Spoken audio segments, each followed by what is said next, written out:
আজকে তো আমি বুঝতেই পারছিলাম না যে কি মেকআপ করবো আর কি হেয়ার স্টাইল করবো।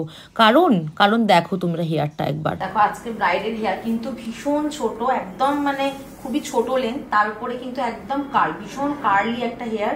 জয়িতা, তোমাদের আজকে ব্রাইডাল ডেট, তুমি বলো যে কেমন সাজতে চাও সেটা আমাকে একটু জানো। আমি তো সবসময় সিম্পলি সাজ, মানে কোনোদিন সাজিও নি, সিম্পলের উপর, বাস তোমার উপর পুরো আমি ছেড়ে দিই। আজকের ব্রাইড এত মিষ্টি এবং এত হাসাচ্ছিল আমাদেরকে, তোমাদেরকে কি বলবো আমি। এবং আজকের ব্রাইড কিন্তু শুনতেই পেলে যে একদমই ন্যাচারাল লুক চেয়েছে, এবং অ্যাকচুয়ালি না সে একদমই সাজে না, কিছুই সাজে না, মানে জীবনে বোধহয় এটা দ্বিতীয়বারও সাজছে। আমাকে গল্প করছিল দিদি নাম্বারে মানে একবার গেছিলো তখন সেজেছিল, এবং এখন বিয়েতে দ্বিতীয়বার সাজছে। গত বছর এই ব্রাইডের বোনকেই আমি সাজিয়েছিলাম এবং লুকটা সকলে খুব পছন্দ করেছিল, এবং সেই জন্যই বোন দিদির বিয়েতে দায়িত্ব নিয়ে একেবারে আমাকে বুক করে ফেলেছে।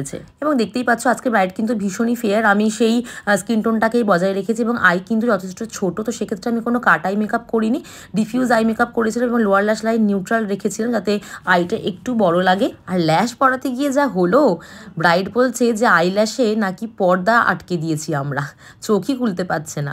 ব্রাইড এতটাই সিম্পল যে হাতে মেহেন্দিও পরেনি, তাই জন্য আমরা এখানে অ্যাক্রাইলিক কালার দিয়ে একটু কলকা করে দিয়েছিলাম হাতে, দেখতে সুন্দর লাগবে বলে।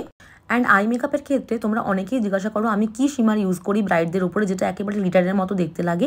এছাড়া অনেক ব্রাইডও বড় পার্টিকেলের গ্লিটার ইউজ করতে একেবারে ভালোবাসে না, সেক্ষেত্রে এই ধরনের শিমার তোমরা ইউজ করতে পারো। অ্যান্ড ট্রাস্ট মি, এই শিমারটা একেবারে একটা ম্যাজিক্যাল প্রোডাক্ট। তোমরা যদি জানতে চাও যে কি শিমার ইউজ করি, তোমরা অবশ্যই শিমার লিখে কমেন্ট করো। এখানে আমার বেস মেকআপ অলমোস্ট কমপ্লিট, আমি গয়নাগুলো পরিয়ে দিচ্ছি। আজকে ব্রাইডের অসাধারণ দুটো গয়না আমার ভীষণ ভালো লাগলো।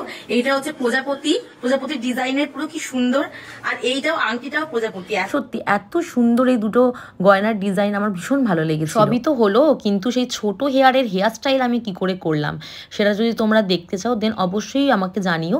আমি এই ছোট হেয়ারে এই ব্রাইডের উপরে কিভাবে অ্যাডভান্স হেয়ার স্টাইল করলাম, লাইন্স ক্রিয়েট করলাম, এটার টিউটোরিয়াল আমি আলাদা করে আপলোড করবো। আর একটা জিনিস লক্ষ্য করো, আজকে ব্রাইডের কিন্তু ফোreheadটা যথেষ্ট চওড়া, তো হেয়ারের মাধ্যমে এরকম বেশি চওড়া ফোreheadকে কিভাবে কন্ট্রোল করা যায় সেটাও আমি তোমাদেরকে আলাদা টিউটোরিয়ালের মাধ্যমে শেখাবো। অ্যাক্সিডেন্ট হয়ে গেছে আজকে মুকুটের, এটা খুলে চলে এসেছে।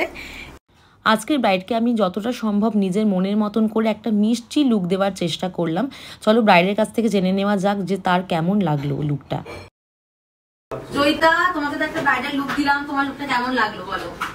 দারুণ দারুণ, আমি যেমন চেয়েছিলাম তেমন। তোমরাও তোমাদের স্পেশাল ডেতে নিজেদের মনের মতন করে লুক পাওয়ার জন্য আমাদেরকে বুক করতে পারো, এবং আজকের ট্রান্সফরমেশনটা কেমন লাগলো অবশ্যই কিন্তু কমেন্টে জানতে চাই।